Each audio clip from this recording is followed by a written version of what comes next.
الحمد للہ وحدہ والصلاة والسلام علی من لا نبی بعد وبعد اعوذ باللہ السمیع العلیم من الشیطان الرجیم بسم اللہ الرحمن الرحیم اذن للذین یقتلون بانہم ظلموا وان اللہ علی نصرہم لقدیر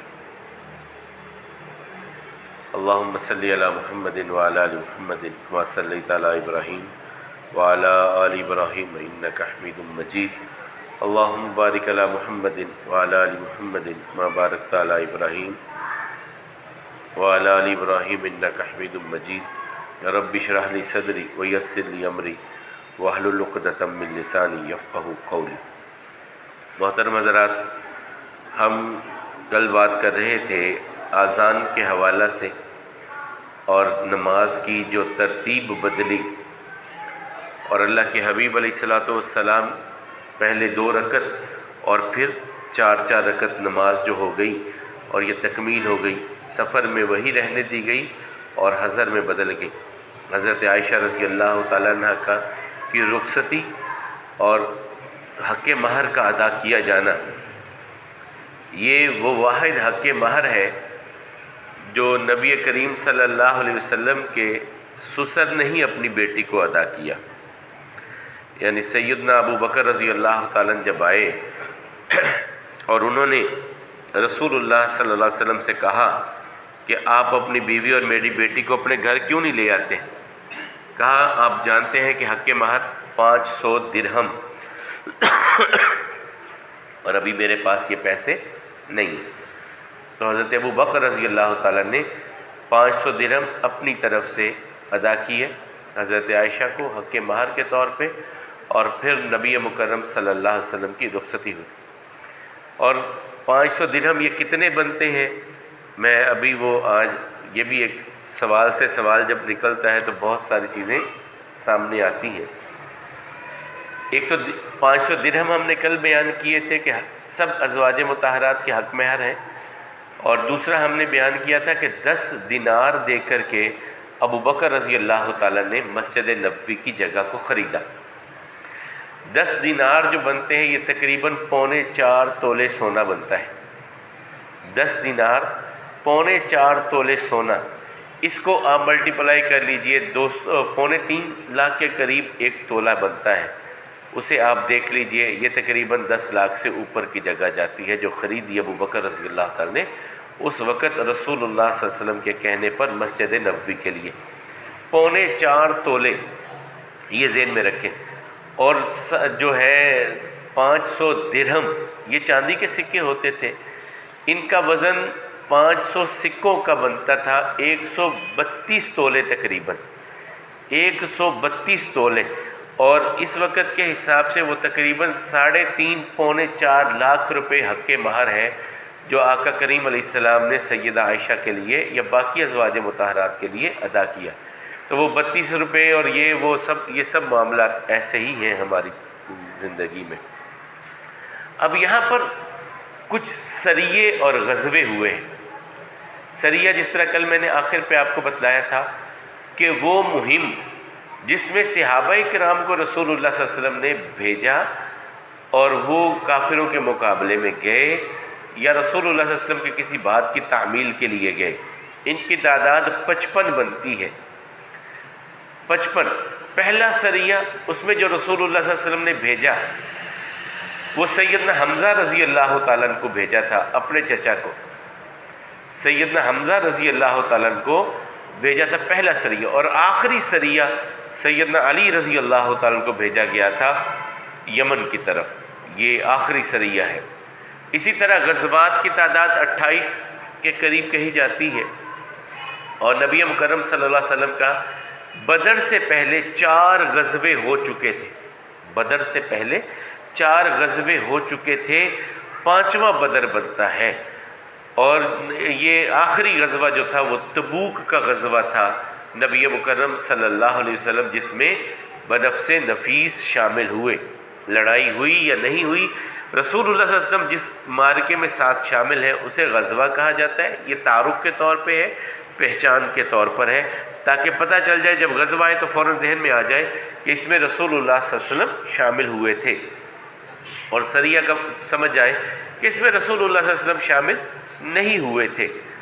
ان غزوات کا جب آغاز ہوتا ہے تو اس میں سب سے پہلے یہ غزوات کیوں شروع ہوئے یا سریے کیوں شروع ہوئے، مکے والوں کے ساتھ کیوں یہ مخاصمت بن گئی کہ مکہ چھوڑ کے آئے تھے، یہ اپنے سکون سے رہتے، وہ اپنے سکون سے رہتے، یہ لڑائیوں کی نوبت کیوں آئی؟ اس پر بہت کچھ لکھا گیا، بہت کچھ کہا گیا، اپنوں نے بھی کہا، بیگانوں نے بھی کہا۔ مستشرقین جو یہودی اور عیسائی علماء تھے انہوں نے کہا یہ تو مدینہ میں آ کر کے لوٹ مار شروع کر دی مسلمانوں نے، حالانکہ وہ نہیں جانتے کہ حضرت سعد بن عبادہ رضی اللہ تعالیٰ عنہ مدینہ سے نکلے، یہ انصار کے بہت بڑے سردار تھے، مسلمان تھے، مکہ میں آئے، آ کر کے طواف کر رہے، ابو جہل کے ساتھ آمنا سامنا ہو گیا، اور ابو جہل کہنے لگا اچھا تم ہمارے بھگوڑوں کو پناہ دو اور آ کر کے بیت اللہ کا طواف کرو، اگر امیہ بن خلف کے ساتھ تم نہ ہوتے میں دیکھتا تمہیں کون طواف کرنے دیتا ہے۔ یہ دھمکی دی ابو جہل نے جب، اور اس وقت پھر جو ہے سیدنا سعد بن عبادہ رضی اللہ تعالیٰ نے کہا تم یہ کہتے ہو، میں دیکھوں گا کہ تمہارے تجارتی قافلے اب شام کی طرف کیسے جاتے ہیں، تم ہمارے ساتھیوں پر، مسلمانوں پر ظلم کرو، انہیں گھروں سے نکلنے پر مجبور کر دو، ان کا جینا محال کر دو، ان کی زندگی مشکل کر دو، اور پھر تم کہو کہ ہم امن سکون کے ساتھ تجارت کریں گے، دیکھیں گے تمہاری تجارت کیسے ہوتی ہے۔ یہ بیت اللہ میں حضرت سعد بن عبادہ رضی اللہ تعالیٰ اس بات کا اعلان کر کر کے آئے، اور یہ سچ ہے، اسلام اپنا نفاذ چاہتا ہے۔ اللہ تعالیٰ نے رسول اللہ صلی اللہ علیہ وسلم کو اور دین اسلام کو بھیجا اس لیے ہے، ہم معذرت چاہیں کہ نہیں ہماری دفاعی جنگیں تھیں یا رسول اللہ صلی اللہ علیہ وسلم نے دفاع کے طور پہ لڑے، نہیں، رسول اللہ صلی اللہ علیہ وسلم لڑے اس لیے کہ ہم نے دین کو، اللہ کے احکامات کو نافذ کرنا ہے، جو اس کے مقابلے میں آئے گا ہم اس کے ساتھ دیکھیں گے، اس کے ساتھ نپٹ لیا جائے گا۔ اسلام کی جنگ اسی لیے ہے، کوئی تعویل کرنے کی ضرورت نہیں ہے، کوئی ہمیں نیچا ہونے کی ضرورت نہیں، نبی کریم صلی اللہ علیہ وسلم نے تو دفاع کی جنگیں لڑی، نہیں، نبی کریم صلی اللہ علیہ وسلم نے اس لیے جنگیں لڑی کہ ہم نے دین کو نافذ کرنا ہے، انسانوں کے لیے، زمین کے لیے اللہ کے قانون کو نافذ کرنا، اس لیے لڑی، سیدھی بات ہے۔ کیوں ہم مدافعت میں چلے جائیں، کیوں ہم نیچی والی بات کریں؟ کھلم کھلا اعلان، هو الذی ارسل رسولہ بالہدی ودین الحق لیظہرہ علی الدین کلہ ولو کرہ المشرکون ولو کرہ الکافرون۔ کافروں اور مشرکوں کتنا ہی ناپسند کیوں نہ ہو، اللہ کہتے ہیں میں نے اپنے نبی کو بھیجا ہی اس لیے ہے کہ اب اللہ کے دین کو غالب کرنا ہے، رب کی دھرتی پر رب کے نظام کو نافذ کرنا ہے۔ اللہ کے رسول صلی اللہ علیہ وسلم نے جتنا جہاد کیا اللہ کے احکامات کو نافذ کرنے کے لیے کیا، اور ان لوگوں سے کیا جو اللہ کے دین کو کے نفاذ میں رکاوٹ بنتے تھے، ان کے ساتھ قتال کیا اللہ کے حبیب علیہ السلام نے۔ تو پہلا سریہ پھر رسول اللہ صلی اللہ علیہ وسلم نے حضرت حمزہ بن عبد المطلب کی سربراہی میں 30 صحابہ کرام کو بھیجا، اسے سریہ ذات البحر بھی کہا جاتا ہے، سریہ حمزہ بھی کہا جاتا ہے۔ 30 صحابہ کرام کو بھیجا رسول اللہ صلی اللہ علیہ وسلم نے سمندر کی طرف، تاکہ اب کافروں پر روب پڑنا چاہیے کہ مسلمان مسلح ہو کر کے وہ اپنے علاقے کا گشت بھی کرتے ہیں، اگر کوئی یہاں پر ساز باز کریں گے، کوئی معاملہ کافر کریں گے تو مسلمان آگے بڑھ کر ان پر حملہ بھی کریں گے۔ یہ پہلا غزوہ سریہ ہے جس کی سربراہی حضرت حمزہ رضی اللہ تعالیٰ کو سونپی گئی، اور اس کا علم جو تھا حضرت ابو مرثد الغنوی رضی اللہ تعالیٰ کو دیا گیا، اور یہ پہلا علم تھا جو رسول اللہ صلی اللہ علیہ وسلم نے ان کے ہاتھ میں تھمایا تھا، اور اس کا رنگ سفید۔ یہ سارے علم ابتداءً سفید رنگ کے تھے، سفید علم رسول اللہ صلی اللہ علیہ وسلم نے سب سے پہلے دیے۔ اس کے بعد دوسرا سریہ ہوا رابغ کا، یہ حضرت عبیدہ بن حارث، یہ رسول اللہ صلی اللہ علیہ وسلم کے چچا لگتے ہیں، یہ بھی عبیدہ بن حارث بن مطلب ہیں جو عبد المطلب کے چچا ہیں، یہ ان کے پوتے ہیں جن کی وجہ سے عبد المطلب کہا جاتا تھا نبی کریم صلی اللہ علیہ وسلم کے دادا کو۔ تو یہ 60 سواروں کے ساتھ نکلے، اور اطلاعات یہ تھیں کہ ابو سفیان 200 بندوں کا قافلہ لے کر کے رابغ کی طرف پیش قدمی کر رہے ہیں۔ یہ نبی مکرم صلی اللہ علیہ وسلم میں 60 صحابہ کرام، اور یہ سارے مہاجرین میں سے تھے، انصار میں سے کسی کو نہیں لیا گیا، 60 صحابہ کرام پر عبیدہ بن حارث رضی اللہ تعالیٰ عنہ کو امیر بنا کر کے رسول اللہ صلی اللہ علیہ وسلم نے بھیجا، اور اس کے علمدار بنائے مصطح بن اساسہ۔ ان کو علمدار بنا کر کے رسول اللہ صلی اللہ علیہ وسلم، بعض نے مصطح بن اسال بھی کہا ہے یا اساسہ کہا ہے، اساسہ بھی کہا ہے، یہ مصطح بن اساسہ جو ہے ان کو علمدار بنا کر کے رسول اللہ صلی اللہ علیہ وسلم نے بھیجا۔ کافروں کے ساتھ آمنا سامنا ہوا، صرف تیر چلنے کی نوبت آئی، اور پہلا تیر اسلامی جنگ میں حضرت سعد بن ابی وقاص نے یہاں پر چلایا۔ سعد بن ابی وقاص نے پہلا تیر چلایا، کافر تیر کچھ چلے، لوگ زخمی ہوئے، لیکن بات نہ بڑھی، وہ واپس پلٹ گئے اور یہ بھی واپس آ گئے۔ تیسرا سریہ خرار کا ہے، یہ حضرت سعد بن ابی وقاص رضی اللہ تعالیٰ عنہ امیر بنے اس کے، اور یہ 20 افراد پر مشتمل تھے۔ مقداد بن عمر رضی اللہ تعالیٰ عنہ کو علمدار بنا کر کے رسول اللہ صلی اللہ علیہ وسلم نے بھیجا، اس میں بھی لڑائی کی نوبت نہیں آئی۔ پھر اب پہلا غزوہ آتا ہے جس میں خود بنفس نفیس کریم آقا علیہ السلام شامل ہوئے، اسے غزوہ ابوا کہا جاتا ہے۔ یہ بدر سے بہت پہلے کا غزوہ ہے، اور اس میں رسول اللہ صلی اللہ علیہ وسلم خود امیر تھے، 70 مہاجرین صحابہ کرام کو لے کر کے خود رسول اللہ صلی اللہ علیہ وسلم نکلے، اور حضرت حمزہ رضی اللہ تعالیٰ عنہ کو علم سونپا۔ پہلا غزوہ جس میں خود رسول اللہ صلی اللہ علیہ وسلم شامل ہوئے ابوا کا ہے، 70 صحابہ کرام ہیں، اور علمدار بنے ہیں حضرت حمزہ رضی اللہ تعالیٰ عنہ، اور مدینے میں رسول اللہ صلی اللہ علیہ وسلم اپنے نائب کے طور پر سعد بن عبادہ رضی اللہ تعالیٰ عنہ کو چھوڑ کر کے یہاں آئے۔ کافروں سے آمنا سامنا تو نہیں ہوا، لیکن بنو زمرہ قبیلہ تھا، اس کے ساتھ معاہدہ طے پا گیا، ان کے علاقے سے گزرے تو ان کو بٹھا لیا، وہ کافر قبیلہ ہے، ان کے ساتھ معاہدہ طے ہوا کہ ہمارا تمہارا آپس میں معاہدہ ہے، اگر کوئی تمہارے پر حملہ کرے گا تو ہم تمہارا ساتھ دیں گے، اگر ہم پر ہوگا تو تم ہمارا ساتھ دو گے، ہم سب کا دشمن ایک ہوگا۔ یہ معاہدہ نبی کریم صلی اللہ علیہ وسلم نے ان کے ساتھ کر لیا۔ یہ اس غزوہ میں کامیابی تھی، تاکہ کافروں کی طرف سے ایک حلیف اللہ کے حبیب علیہ السلام کو میسر آ گیا۔ دوسرا غزوہ تھا بوات کا، اس میں نبی کریم صلی اللہ علیہ وسلم 200 صحابہ کرام کو لے کر کے نکلے۔ بوات 200 صحابہ کرام کو لے کر کے نکلے، اور سعد بن ابی وقاص کو علم سونپا رسول اللہ صلی اللہ علیہ وسلم نے۔ تیسرا غزوہ تھا جس میں نبی کریم صلی اللہ علیہ وسلم شامل ہوئے، غزوہ صفوان۔ یہ قرظ بن جابر فہری تھے، کافر تھا سردار، اس نے مدینے کی چراگاہ پر، جہاں مدینے کے لوگوں کے جانور چرتے چگتے تھے، وہاں پر حملہ کر دیا۔ رسول اللہ صلی اللہ علیہ وسلم کو پتہ چلا تو اللہ کے حبیب علیہ السلام جو ہے اس میں 70 صحابہ کرام کے ساتھ اس کے پیچھے گئے، لیکن یہ نکل چکا تھا، لیکن نبی کریم صلی اللہ علیہ وسلم نے اس کا پیچھا کیا، یہ اپنے علاقے میں جا چکا تھا، تو رسول اللہ صلی اللہ علیہ وسلم واپس آئے۔ چوتھا غزوہ ذوالعشیرہ، غزوہ ذوالعشیرہ کا تھا، جو رسول مکرم صلی اللہ علیہ وسلم 150 سے 200 صحابہ کرام کو لے کے نکلے، اور حضرت حمزہ رضی اللہ تعالیٰ عنہ کو علم دیا۔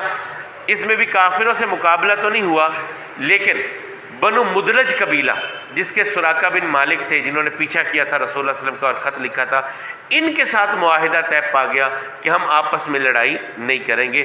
بنو مدلج قبیلے کے ساتھ رسول اللہ صلی اللہ علیہ وسلم کا اس میں معاہدہ ہو گیا۔ اس کے بعد رسول اللہ صلی اللہ علیہ وسلم نے سریہ نخلہ بھیجا، یہ عبداللہ بن جہش رضی اللہ تعالیٰ کے ساتھ 12 صحابہ کرام کو رسول اللہ صلی اللہ علیہ وسلم نے بھیجا تھا۔ عبداللہ بن جہش رسول اللہ صلی اللہ علیہ وسلم کی پھوپھی زاد بھی ہیں، اور رسول اللہ صلی اللہ علیہ وسلم کے پھر بعد میں یہ اپنے خاندان کے لوگوں کو رسول اللہ صلی اللہ علیہ وسلم نے سب سے پہلے بھیجا۔ یہ سب غزوات کے ساتھ ساتھ دوسری طرف جو ہے تحویل قبلہ کی تبدیلی بھی 2 ہجری میں ہوئی۔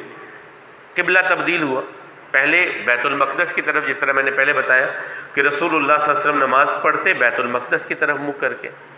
مکہ المکرمہ میں ایک صورت تھی کہ رسول اللہ صلی اللہ علیہ وسلم رکن یمانی اور حجر اسود، اس کے درمیان میں اللہ کے حبیب علیہ السلام، جہاں آسانی کے لیے آپ سمجھ لیں کہ جس جگہ پر رسول اللہ صلی اللہ علیہ وسلم نے کہا ربنا آتنا فی الدنیا حسنہ وفی الآخرۃ حسنۃ وقنا، آپ طواف کرتے ہوئے جو مرضی دعا پڑھیں، لیکن اس جگہ پر رکن یمانی اور حجر اسود کے درمیان ربنا آتنا فی الدنیا حسنہ پڑھنے کا کہا۔ یہاں رسول اللہ صلی اللہ علیہ وسلم کھڑے ہوتے تو بیت اللہ بھی سامنے آ جاتا اور بیت المقدس بھی سامنے ہو جاتا، دونوں قبلوں کو اللہ کے حبیب علیہ السلام فالو کر لیتے تھے۔ مکے میں یہ صورت تھی، لیکن مدینہ میں آ کر کے معاملہ الٹ ہو گیا۔ اب وہ شمال جنوب کا معاملہ ہے، بیت اللہ شمال اور جنوب کی طرف جو ہے وہ مسجد اقصیٰ آ رہی ہے، اب تو وہ ایسا نہیں ہو رہا، اور نبی کریم صلی اللہ علیہ وسلم کی خواہش ہے شدید قسم کی کہ اللہ تعالیٰ کہے کہ بیت اللہ قبلہ بن جائے، بیت اللہ قبلہ بن جائے۔ اسی اثناء میں یہودیوں نے تانا بھی دیا، انہوں نے کہا ہم سے لڑتے بھی ہیں، یہ بنو قینقاع کا کچھ معاملہ اس وقت ہو گیا تھا، تو ہم سے لڑتے بھی ہیں اور ہمارے قبلے کی پیروی بھی کرتے ہیں۔ پھر اللہ تعالیٰ کی طرف سے احکامات نازل ہوئے، قد نرا تقلب وجهک فی السماء، ہم نے آپ کے چہرے کو آسمانوں میں دیکھا کہ آپ اپنا چہرہ پھیر رہے ہیں، آپ اپنے چہرے کو پلٹا رہے ہیں۔ فلنولینک قبلۃ ترضاها، اپنے چہرے کو اس طرف کر لیجئے جو قبلہ آپ کی چاہت کا ہے، آپ کی پسند کا ہے، جس سے آپ محبت کرتے ہیں، اس چہرے کی طرف اس کی طرف اپنا چہرہ کر لیجئے۔ یہ رجب کا مہینہ تھا کہا جاتا ہے، 2 ہجری کے رجب کی 15 تاریخ تھی جب یہ احکامات نازل ہوئے۔ ظہر یا عصر، یہ اختلاف ہے ایک چیز کا کہ ظہر کی نماز تھی یا عصر کی نماز تھی۔ اللہ کے حبیب علیہ الصلوۃ والسلام پر جب یہ احکامات اترے، پھر یہ مدینے والوں نے جو اس پر عمل کر کے دکھایا، یہ سورہ بقرہ کی آیات ہیں، اور دوسرے پارے کے آغاز میں بھی اس کا تذکرہ ہے کہ عنقریب بیوقوف آپ سے پوچھیں گے کہ قبلہ کیوں بدل گیا، تو آپ کہیے کہ اللہ تعالیٰ کی طرف سے یہ امتحان تھا کہ کون، اللہ تعالیٰ نے خود اعلان کیا، یہ اللہ تعالیٰ کی طرف سے امتحان تھا کہ کون میرے نبی کی پیروی کرتا ہے قبلہ کی تبدیلی میں۔ تو ہم نے وہ دیکھ لیا، لوگوں کا امتحان تھا، اور صحابہ کامیاب ہو گئے۔ اور مسجد قبلتین اس کی ایک بہت بڑی علامت کے طور پر ہے کہ جہاں صحابہ کرام نے نماز کی حالت میں صفوں کو تبدیل کیا، نماز کی حالت میں تبدیل کیا صفوں کو۔ امام جو سب سے آگے تھے وہ سب سے پیچھے ہو گئے جب صفیں بدلیں، اور پھر امام صاحب کو آگے آ کر کے دوسری طرف امامت کروانی پڑی، صفیں تبدیل ہو گئیں۔ یہاں آپ کہہ لیں کہ ہمارے اپنے طور پر، وہاں کا نہیں، یہاں کے طور پر ہم اس طرف منہ کر کے نماز پڑھ رہے ہیں، اب اچانک اس طرف رخ آ گیا تو امام صاحب جو ہمارے اس طرف کھڑے تھے انہیں پھر واپس آگے آنا پڑا۔ اور ایک محلے میں یہ بات صبح کے وقت پہنچی، فجر میں ایک رکعت ہو چکی تھی کہ دوسری رکعت میں کسی نے آ کے بتلایا، اور کل تو نبی کریم صلی اللہ علیہ وسلم پر اللہ نے قرآن نازل کیا اور رسول اللہ صلی اللہ علیہ وسلم نے بیت المقدس کو چھوڑ کر کے بیت اللہ کی طرف نماز پڑھی۔ تو اس وقت صحابہ کرام نے اسی حالت میں اللہ کے رسول صلی اللہ علیہ وسلم کا حکم کانوں میں پہنچ گیا تو پھر چوں چرانے کی یار یہ تو پڑھ لو اگلی دیکھی جائے گی، اسی وقت اپنی حالت کو تبدیل کیا، اسی وقت اپنی حالت کو تبدیل کیا۔ یہ صحابہ کرام کا ایک بہت بڑا معاملہ ہے۔ وہ واقعی جس طرح رسول اللہ صلی اللہ علیہ وسلم جیسا کوئی نہیں ہے نا، سچ یہ ہے کہ اللہ تعالیٰ نے اپنے حبیب کو صحابی بھی وہ دیے کہ ان جیسا دنیا میں کوئی نہیں، یہ سچ ہے۔ اتنی جان ساری، اس طرح کی محبت اور اس طرح کا پیار اور اس طرح کی اطاعت گزاری مثال ہی نہیں ملتی ہے، مثال ہی نہیں ملتی۔ پھر اسی میں اثناء میں ایک بات آئی کہ جو لوگ پہلے اس سے فوت ہو چکے ہیں ان کی نمازوں کا کیا بنے گا، جنہوں نے بیت المقدس کی طرف منہ کر کے نماز پڑھی۔ اللہ تعالیٰ کہتے ہیں وہ بھی میرا حکم تھا، یہ بھی میرا حکم ہے، کسی کے ایمان کو میں ضائع کرنے والا نہیں ہوں۔ یہاں پہ اللہ تعالیٰ نے نمازوں کو ایمان کے ساتھ جو ہے وہ بات کہی ہے، نماز کو ایمان قرار دیا ہے اللہ تعالیٰ نے۔ بہرحال اس کے بعد پھر رمضان آ جاتا ہے۔ جب رسول اللہ صلی اللہ علیہ وسلم مکہ میں تھے تو عاشورہ کا روزہ رکھا کرتے تھے، 10 محرم کا روزہ رکھا کرتے تھے، ویسے ہی ایک روٹین تھی۔ مدینہ میں آئے تو یہودی بھی روزہ رکھتے تھے۔ پوچھا بھئی یہ کیوں رکھتے؟ کہا اس دن اللہ تعالیٰ نے موسیٰ علیہ السلام کو نجات دی تھی، فرعون کو غرق کیا تھا۔ کہا انا اولا بموسیٰ، ہم تو موسیٰ پر زیادہ حق رکھتے ہیں۔ تو رسول اللہ صلی اللہ علیہ وسلم نے عاشور کے دن کا، 10 محرم کے دن کا روزہ رکھا، اور اس کے بارے میں فرمایا کہ میں امید رکھتا ہوں کہ اللہ تعالیٰ 1 سال کے گناہ انسان کے معاف کر دیں گے، 1 سال کے گناہ اللہ تعالیٰ معاف کر دیں گے۔ صحیح مسلم کی حدیث ہے۔ پھر دوسری ہجری آ گئی، اللہ تعالیٰ کی طرف سے رمضان کے روزوں کی فرضیت کے احکامات آ گئے۔ یا ایھا الذین آمنوا کتب علیکم الصیام کما کتب علی الذین من قبلکم لعلکم تتقون، یا ایمان والو تم پر ہم نے اسی طرح رمضان کے روزے فرض کر دیے جس طرح کہ ہم نے پہلی امتوں پر روزے فرض کیے تھے، اور یہ مہینہ تمہارے لیے ہم نے اسی تاکہ تم متقی بن جاؤ، پرہیزگار بن جاؤ۔ اب یہ رمضان کے روزے جو ہیں ان کی فرضیت پہلی مرتبہ ہوئی، کچھ احکامات میں تبدیلی بھی ہوئی، وہ خیر لمبی بات چلی جائے گی کہ پہلے جو سحری اور افطاری کا وہ معاملہ نہیں تھا، پھر سحری اور افطاری کی سہولت بھی اس میں آ گئی۔ اس کے ساتھ ہی پہلی مرتبہ اب غزوہ بدر، بڑی ایک لڑائی کی طرف ہم جانے والے ہیں جو اہل اسلام اور اہل کفر کے درمیان ہوئی ہے۔ یہ ایک بڑی لڑائی جسے غزوہ بدر کبریٰ کہا جاتا ہے، اسے بدر کبریٰ کہا جاتا ہے۔ وہ باقی 4 غزوے اس سے پہلے 4 سریے اور 4 غزوے، اس سے پہلے 8 مہمات ہو چکی تھیں اور یہ نامی بڑی مہم تھی، اور اس کا معاملہ یہ تھا کہ ایک بہت بڑا قافلہ جو تقریباً 450 کلو گرام سونے کی مالیت لے کر کے جا رہا تھا سامان خریدنے کے لیے شام میں، اور واپس آنا تھا اس نے۔ ان کا راستہ روکنے کے لیے رسول اللہ صلی اللہ علیہ وسلم نکلے، صحابہ کرام کو کہا جو بھی جانا چاہے ہمارے ساتھ جائے۔ یہ جو اکثر کہہ دیتے ہیں کہ صرف 313 ہی مسلمان ہوئے تھے، یہ بات صحیح نہیں ہے۔ بہت سارے صحابہ کرام مدینے میں اس وقت موجود تھے، بہت سارے اور جگہوں پر حبشے میں ابھی موجود تھے۔ حبشے والے ابھی سارے مدینہ میں نہیں آئے تھے، وہ تو خیبر کے موقع پر آئے ہیں، خیبر کے موقع پر آئے ہیں۔ تو رسول اللہ صلی اللہ علیہ وسلم نے ایک عام اجازت دی، بھئی ہم نے جانا ہے، وہ قافلہ روکنا ہے، اس کے لیے جو بھی نکل سکتا ہے نکلے۔ تو 313، 319، 310 یہ مختلف روایات ہیں، بہرحال 300 سے اوپر صحابہ کرام یہ نکلے۔ اب نبی کریم صلی اللہ علیہ وسلم جب نکلے، یہ اطلاع اس قافلے تک پہنچ گئی جو تجارتی سامان لے کر کے شام سے مکہ جا رہا تھا، اور اس قافلے کا امیر جو ہے ابو سفیان رضی اللہ تعالیٰ تھے، اس وقت وہ کافر تھے۔ انہیں پتہ چل گیا، انہوں نے فوراً پیغام بھیجا مکہ میں کہ مکے والوں تمہارا سامان جو ہے مسلمان روکنا چاہتے ہیں، یہ لوٹ لیں گے، تمہارے پلے کچھ نہیں رہے گا، نکلو اس تجارتی قافلے کی حفاظت کے لیے۔ یہ پیغام جب مکہ میں گیا تو مکے کے لوگ اکٹھے ہو گئے، انہوں نے کہا حرام، ہماری سارا کل اثاثے تو وہ ہیں، ہم نے تو اپنے سارے پیسے انویسٹ کیے، اب وہ چلے گئے تو ہمارے پلے کیا رہے گا، نکلو سارے۔ اور دوسرا ایک غصہ بھی تھا کہ مسلمان یہ ہمت کر رہے ہیں کہ ہمارے قافلے روکیں گے، اگر یہاں نہ ان کو روکا تو پھر ہمارے قافلے کبھی شام کی طرف نہیں جائیں گے۔ یہ تیاری کر رہے ہیں، اور بڑی بڑھ چڑھ کے تیاری ہوئی، اور 1000 لوگوں کا یہ لشکر تیار کیا گیا۔ جو خود نہیں جا سکتا تھا اس نے اپنی جگہ پر بندہ بھیجا، جس میں خاص طور پہ ابو لہب ہے۔ یہ اس وقت بیمار تھا، بوڑھا لاغر ہو چکا تھا، خود نہیں جا سکتا تھا، تو اس نے اپنی جگہ پر بندہ بھیجا کہ میں تیرے لیے آزادی کا پروانہ لے دوں گا، تو جا کے لڑ وہاں پہ میری جگہ پہ۔ یہ 1000 کا لشکر نکلا وہاں سے، اور جب یہ نکلے تو انہیں کچھ سفر کیا، انہیں اطلاع ملی کہ ابو سفیان کا قافلہ بحفاظت نکل آیا ہے مسلمانوں کی دسترس سے۔ انہوں نے راستہ بدل کر کے وہ ابو سفیان لے کر کے نکل گئے۔ اب یہاں مشورہ ہو رہا ہے کہ اب ہمیں لڑنے کی ضرورت نہیں ہے، ہم اپنے قافلے کے لیے نکلے تھے، وہ سیف پہنچ گیا ہے، چھوڑ دو، واپس چلتے ہیں۔ لیکن ابو جہل اور اس جیسے بڑے بڑے کہنے لگے نہیں، اب نکلے ہیں تو کچھ کر کے جائیں گے، ایسے نہیں جاتے، اب مسلمانوں کے ساتھ کچھ نہ کچھ کر کے جائیں گے، یوں ہی واپس نہیں ہم نے لوٹنا، اب آ جو گئے، تیاری جو کی ہے تو چلو۔ اب یہ نبی کریم صلی اللہ علیہ وسلم کو بھی اللہ تعالیٰ نے بتلا دیا، اور رسول اللہ صلی اللہ علیہ وسلم نے صحابہ کرام کو بٹھا لیا، مشورہ کیا کہ بھئی وہ قافلہ جا چکا، ادھر سے یہ قافلہ آ رہا ہے، کافر آ رہے ہیں، مسلح ہو کر کے آ رہے ہیں، اب لڑائی کا معاملہ بنے گا، اب بتلاؤ ہمیں کیا کرنا چاہیے۔ تو حضرت ابو بکر کھڑے ہوئے، حضرت مختلف صحابہ کرام نے یہاں پر بڑی بڑی باتیں کی، لیکن یہ سارے مہاجرین میں سے تھے۔ رسول اللہ صلی اللہ علیہ وسلم کا مطمع نظر تھا کہ انصار کی طرف سے بھی کوئی تو پیغام آئے نا، وہ بھی تو کچھ بات کریں۔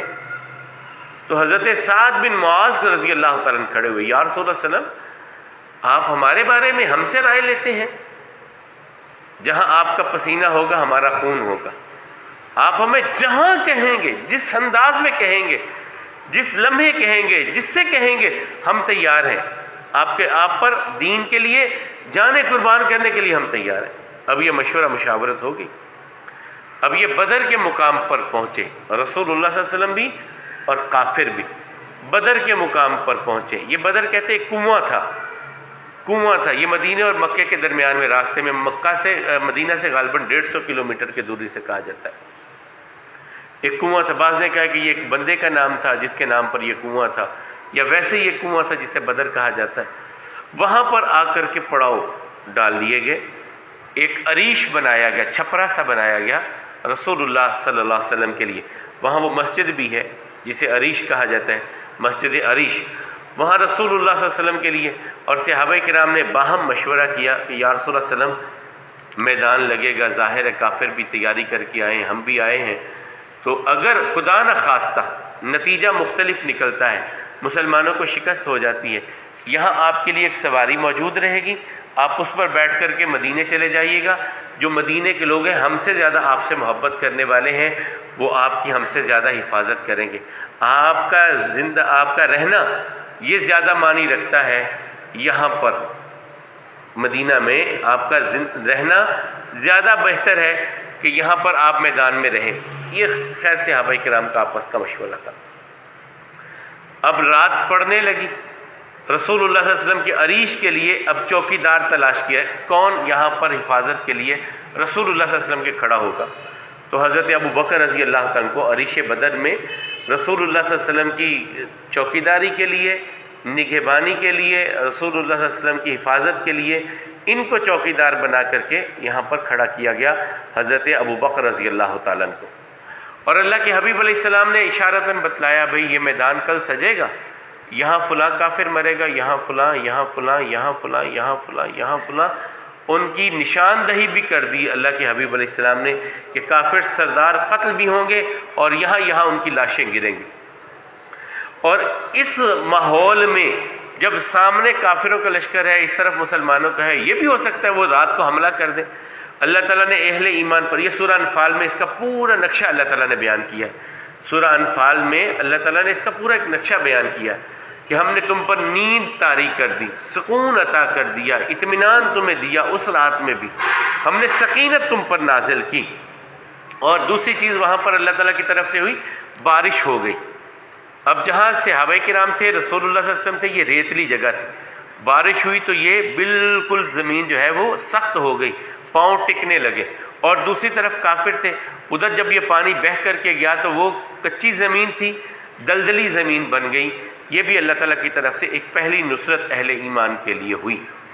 رسول اللہ صلی اللہ علیہ وسلم نے اگلے دن صف بندی کی، صف بندی میں 3 حصے بنائے، ایک مہاجرین کا، ایک انصار کا، اور ایک درمیان میں رکھا گیا معاملہ جسے قلب کہا جاتا ہے، میمنہ، میسرہ اور قلب، دائیں بائیں اور درمیان، یہ 3 حصے بنائے گئے۔ اور 3 علم اس موقع پر رسول اللہ صلی اللہ علیہ وسلم نے صحابہ کرام کے سپرد کیے۔ 3 علم تھے اس موقع پر، ایک حضرت علی رضی اللہ تعالیٰ کو دیا گیا، یہ مہاجرین کے لیے تھا۔ انصار کے لیے سعد بن عبادہ رضی اللہ تعالیٰ کو علم دیا گیا، سعد بن معاذ رضی اللہ تعالیٰ کو علم دیا گیا۔ اور درمیان میں حضرت مصعب ابن عمیر رضی اللہ تعالیٰ کو بڑا علم جو تھا وہ مصعب ابن عمیر رضی اللہ تعالیٰ کو دیا گیا۔ اب حضرت عبد الرحمن ابن عوف کہتے ہیں رضی اللہ تعالیٰ کہ میں بھی صف میں کھڑا تھا، میں نے دائیں بائیں اپنے دیکھا تو مجھے 2 نوجوان، یا بچے کہہ لیں یا نوجوان کہہ لیں، یا جوانی کی عمر کو چڑھتے ہوئے 2 نوجوان مجھے نظر آئے، معاذ بن افراء اور معاذ بن عمر بن جموع۔ عمر بن جموع کے بارے میں آپ کو ہم نے بتلایا تھا نا کہ ان کے بیٹے معاذ نے جو منات کا بت تھا اپنے باپ کا، اسے گندگی میں پھینک دیتے تھے، پھر پھینکتے تھے، اسی طرح ان کے باپ مسلمان ہو گئے۔ تو یہ حضرت معاذ بن افراء اور معاذ بن عمر بن جموع یہ دونوں طرف دیکھے تو دونوں نے کہا چچا بات سنیں۔ میں نے کہا کیا ہے؟ دوسرا کہنے لگا چچا میری بات سنیں۔ میں نے کہا بھئی آپ کو کیا ہے؟ میرے کہتے دل میں تھا کہ کاش میرے دائیں بائیں کوئی کڑیل جوان ہوتے، یہ چھوٹے بچے اب میرے دائیں بائیں۔ تو دونوں بچے مجھ سے پوچھنے لگے چچا ابو جہل ان میں کون ہے؟ یہ جو سامنے کافروں کی کتاریں ہیں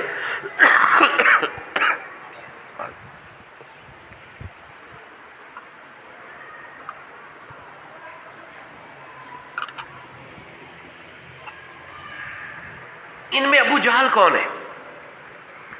تو میں نے کہا بھئی تم نے کیا کرنا ہے؟ چچا ایک بار بتلا دو۔ کہتے میں نے ابھی اشارہ کیا کہ وہ جو صفیں درست کروا رہا ہے نا، کافروں کی لائنیں درست کروا رہا ہے، اور وہ گھوڑے پہ سوار ہے، اور اس کی جو ٹوپی اس نے لوہے کی پہنی ہے اس کے اوپر اس نے پنکھ سے لگے ہوئے ہیں، وہ ہے۔ کہتے ہیں یوں پھر میدان میں ایسے دھول اڑی، یوں وہ دونوں گئے بجلی کی طرح، اسے پکڑ کر کے نیچے گرایا۔ یہ تھا فرعون حاذہ الامہ، آقا نے فرمایا میری امت کا فرعون ابو جہل ہے۔ اس امت کے فرعون کو ان دونوں بچوں نے گرا کر کے زمین پر زخمی کر دیا، دو بچوں نے، اور پھر زخمی کر پائے۔ پھر حضرت عبداللہ ابن مسعود آگے بڑھے اور انہوں نے اس کی پھر گردن کو اتارا تھا، ابو جہل کی۔ دوسری طرف میدان میں اب مبارزت ہو رہی ہے، مبارزت ہوئی، کافروں کی طرف سے 3 بڑے سردار نکلے، عتبہ، شیبہ اور ولید۔ یہ نکلے، انہوں نے کہا او بھائی ہمارے مقابل پہ کون آتا ہے، کون آتا ہے ہمارے مقابلے میں؟ انصار میں سے 3 صحابہ کرام آگے بڑھے، آپ کون ہیں؟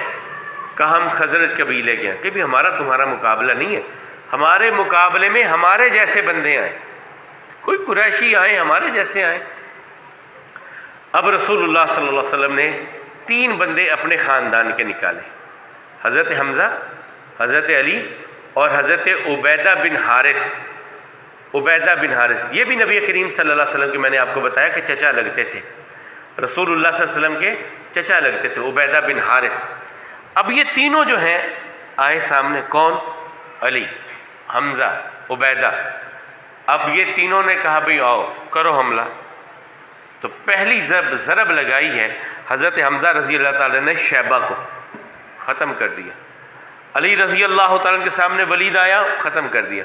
عبیدہ بن حارث کے سامنے عتبہ آیا، اس نے بھی تلوار چلائی، انہوں نے بھی چلائی، وہ بھی زخمی ہو گیا، اور ان کے پاؤں پر بھی زخم آیا، پاؤں پہ زخم آیا حضرت عبیدہ بن حارث رضی اللہ تعالیٰ کے۔ وہ دونوں حضرت علی اور حمزہ فارغ ہو گئے، یہ ساتھ آئے، پھر انہوں نے عتبہ کو بھی ختم کیا اور عبیدہ بن حارث رضی اللہ تعالیٰ کو اٹھا کر کے لے آئے۔ بعد میں یہ زخمی حالت میں ہی یہاں میدان سے پلٹے، لیکن اسی طرح ان کا خون زیادہ بہہ گیا تھا، یہ شہید ہو گئے۔ 70 کافر یہاں پر قتل کیے گئے، 70 کافر یہاں پر قتل کیے گئے، اور 14 صحابہ کرام جام شہادت نوش کر گئے۔ 14 صحابہ کرام نے جام شہادت نوش کیا، اور 70 کافر قیدی بنا لیے گئے، اور 70 کافروں کو قتل کیا گیا۔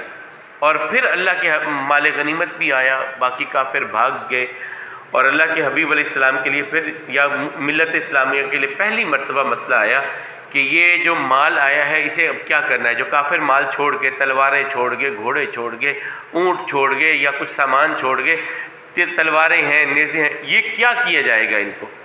کیونکہ پہلی امتوں میں ان کو جلا دیا جاتا تھا، استعمال نہیں کیا جاتا تھا۔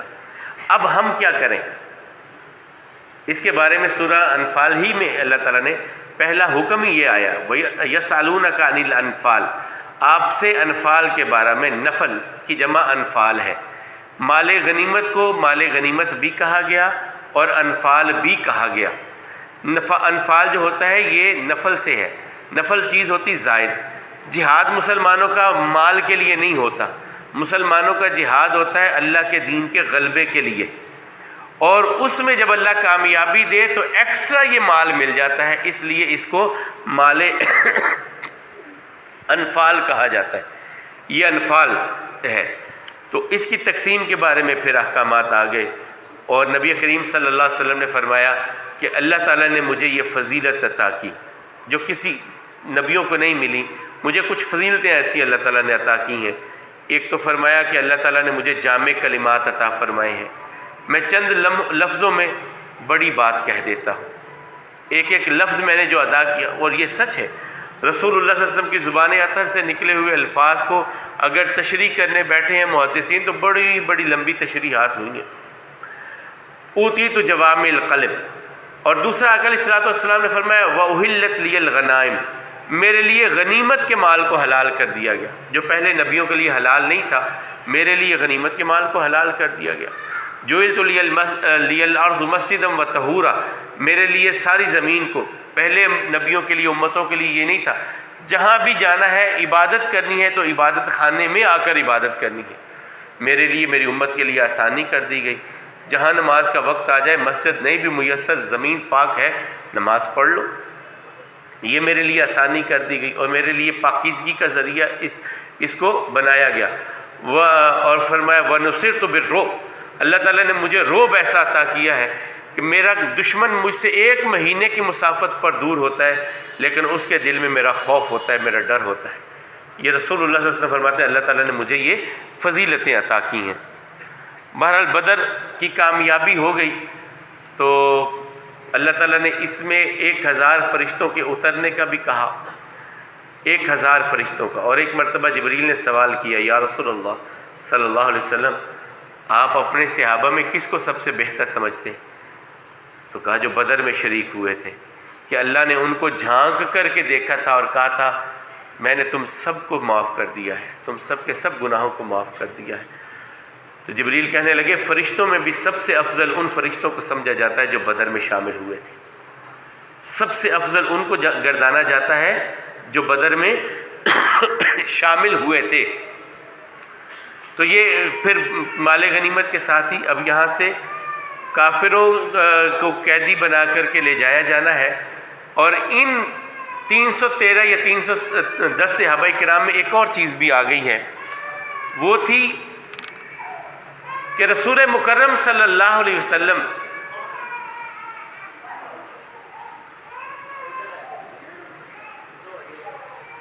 رسول اللہ صلی اللہ علیہ وسلم نے ایک صحابی کے بارے میں اس سے پہلے کہہ دیا تھا جنگ کی طرف آنے سے پہلے کہ تو یہاں پر رہ، جتنا کسی غازی کو حصہ ملے گا تجھے بھی اتنا ہی ملے گا، تو مدینے میں رہ کر کے ان لوگوں میں تجھے شامل کیا جائے گا جو بدر میں شریک تھے۔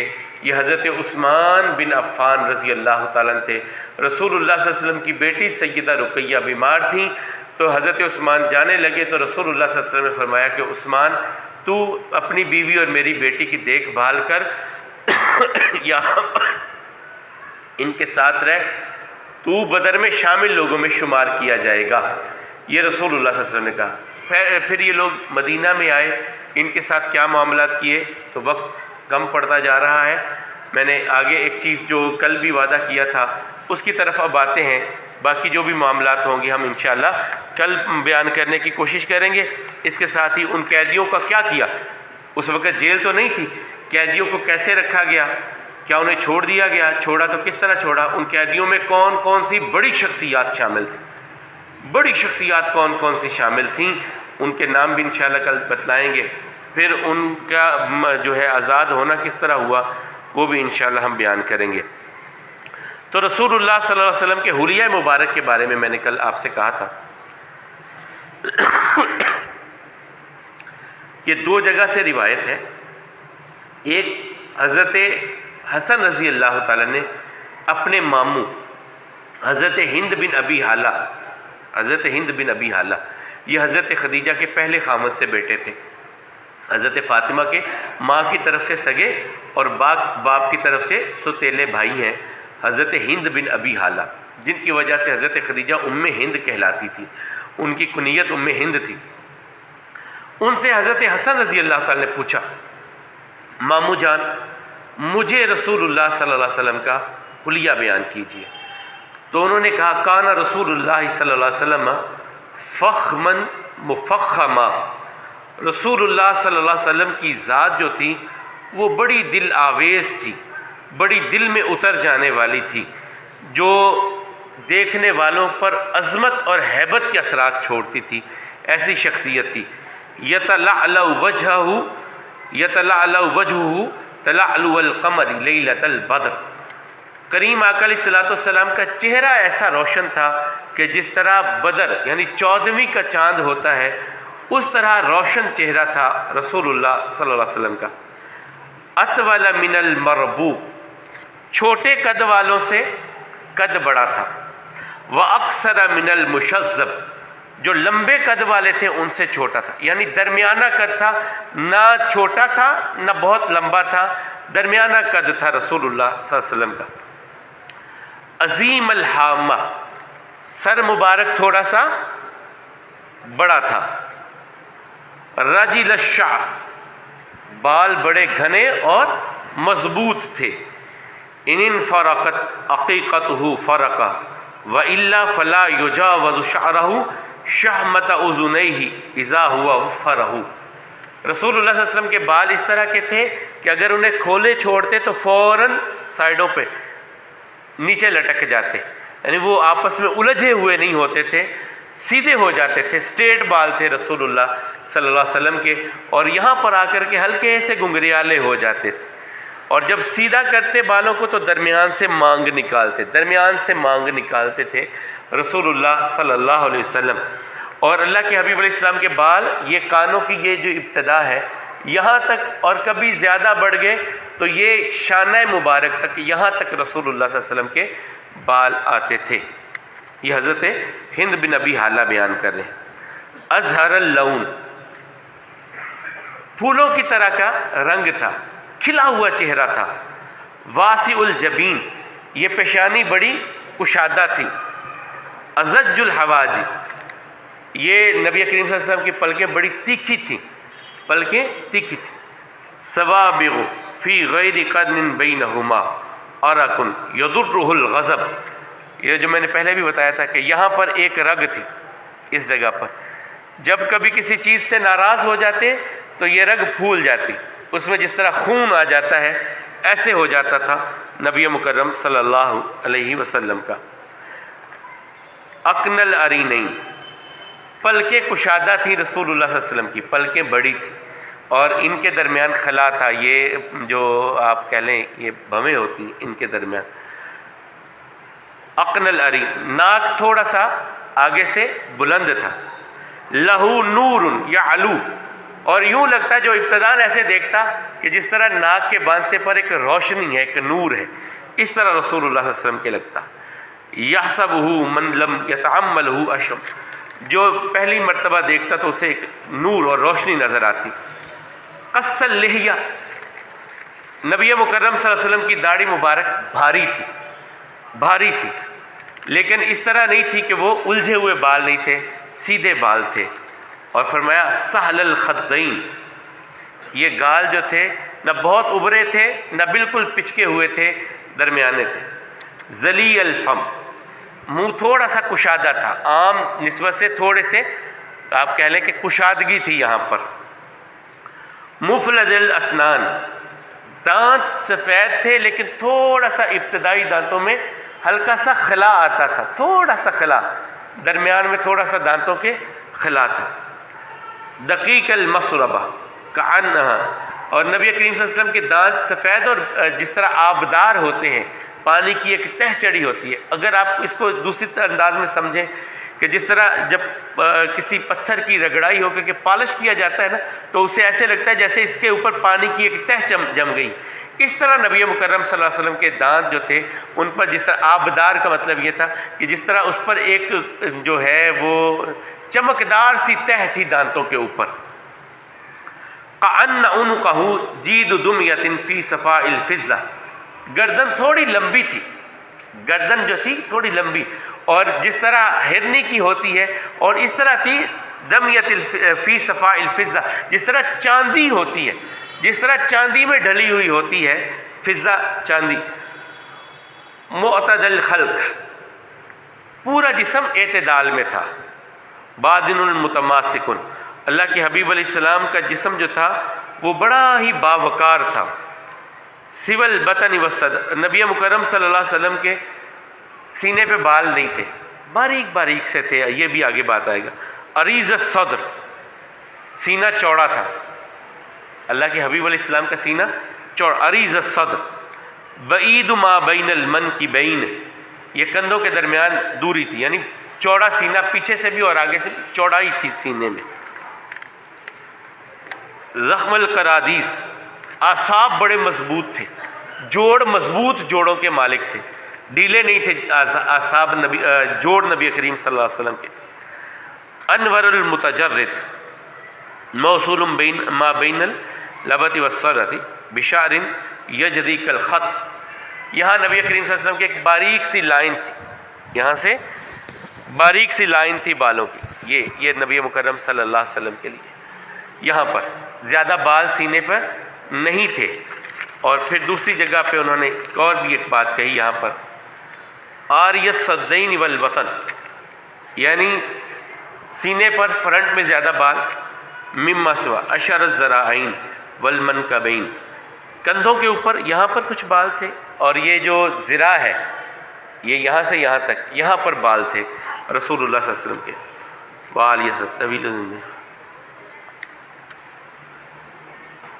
اللہ کے حبیب علیہ الصلوۃ والسلام کی جو کلائیاں تھیں، کیا بات ہے یار، کہاں کہاں تک وہ ان لوگوں کی پہنچی۔ کلائی بڑی مضبوط کلائی کے مالک، کلائیاں بڑی مضبوط تھیں رسول اللہ صلی اللہ علیہ وسلم کی، اور یہ خم نہیں تھے، یعنی وہ ٹیڑھ میڑھ نہیں تھی، بالکل درست اعصاب۔ اور اسی طرح رسول اللہ صلی اللہ علیہ وسلم کے پاؤں جو تھے ان کی تلیاں بھی گوشت سے پر تھیں۔ رسول اللہ صلی اللہ علیہ وسلم کے قدموں کی تلیاں جو تھیں، یہ نیچے والا حصہ بھی گوشت سے پر تھا۔ یہ نبی مکرم صلی اللہ علیہ وسلم کے بارے میں حضرت ہند بن حالہ نے کہا۔ اس پر تھوڑا سا بابت انہوں نے بھی تقریباً یہی باتیں کی ہیں، لیکن انہوں نے کچھ چیزیں خاص اور کہی ہیں۔ وفی لحیتہ قصاصۃ، نبی کریم صلی اللہ علیہ وسلم کی داڑھی بڑی بھاری تھی، بھاری داڑھی تھی، اور اس کے ساتھ فرمایا اذا صمت فعلیہ الوقار، جب خاموش ہوتے تو ایک وقار ان کے چہرے پہ نظر آتا، اور جب گفتگو وَإِذَا تَكَلَّمَ، جب وہ گفتگو کرتے تو ان کے لفظوں میں بڑی شائستگی ہوتی تھی۔ یہ زیادہ باتیں کہی ہیں حضرت معبد نے کہ جب بات کرتے خاموش ہوتے تو وقار ہوتا، اذا تکلم، جب وہ گفتگو کرتے رسول اللہ صلی اللہ علیہ وسلم تو ایک ایک لفظ جدا جدا بیان کرتے، ایسا نہیں ہوتا تھا کہ تیزی سے بول گئے اگلے کو سمجھ ہی نہیں آئی۔ علیحدہ علیحدہ الفاظ کے ساتھ بڑے تناسب کے ساتھ اللہ کے حبیب علیہ السلام گفتگو کرتے۔ اور کسی اور جگہ پر یہ بھی کہا گیا کہ رسول اللہ صلی اللہ علیہ وسلم کی آواز بہت بلند نہیں تھی، یعنی لوگوں میں بہت اونچی یا زور سے نہیں بولتے تھے، چلا کر کے نہیں کبھی بولا رسول اللہ صلی اللہ علیہ وسلم نے۔ بہرحال باقی وہی ساری چیزیں انہوں نے بھی بیان کی ہیں رسول اللہ صلی اللہ علیہ وسلم کے لیے، کہ ان کا بیٹھنا، ان کا اٹھنا، اور ان کی آنکھیں جو ہیں وہ سرمگی آنکھیں تھیں، یہ بھی انہوں نے ایک خاص چیز یہاں پر بیان کی ہے۔ گردن کے بارے میں انہوں نے بھی وہی کہا ہے، حضرت معبد نے وہی بات جو حضرت ہند بن ابی حالہ نے کہی تھی رسول اللہ صلی اللہ علیہ وسلم کے بارے میں۔ وقت زیادہ ہو گیا بھائی، معذرت، 46-47 منٹ ہو گئے، تو کل انشاءاللہ ہم انشاءاللہ اللہ کے فضل سے آگے گفتگو لے کر کے چلیں گے۔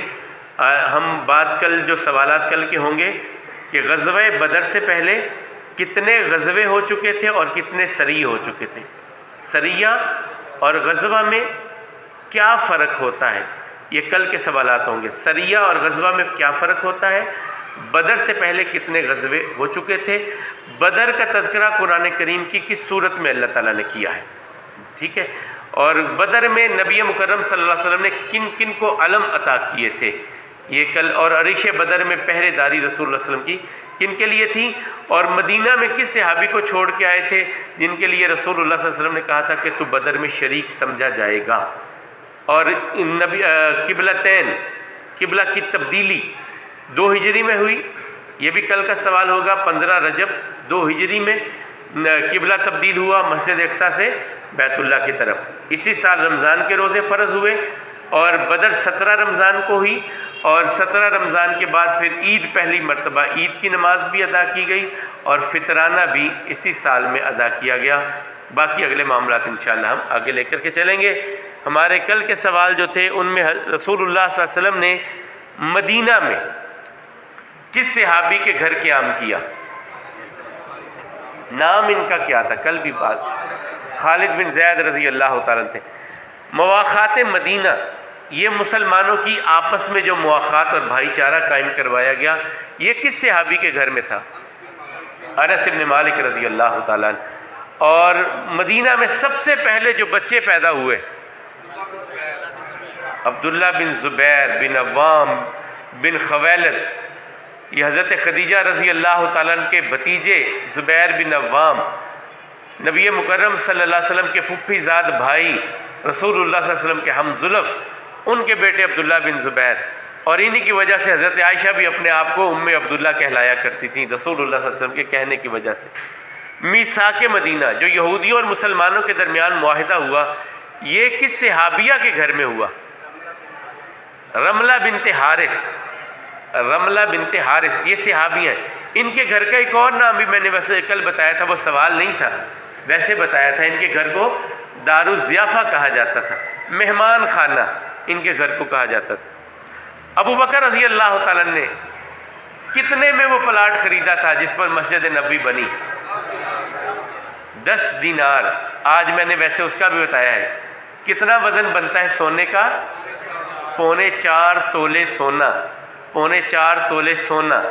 اور چاندی کا میں نے حق مہر کتنا بتایا تھا، رسول اللہ صلی اللہ علیہ وسلم نے اپنی بیویوں کو ادا کیا 132، 31.5 یہ قریب بنتا ہے، وہ تقریباً 4.25 لاکھ روپے حق مہر ہے۔ 32 روپے چھوڑ دیں، اب 5,000 10,000 بھی چھوڑ دیں۔ چلیں، اللہ تعالیٰ آپ کو صحت اور ایمان والی زندگی دے۔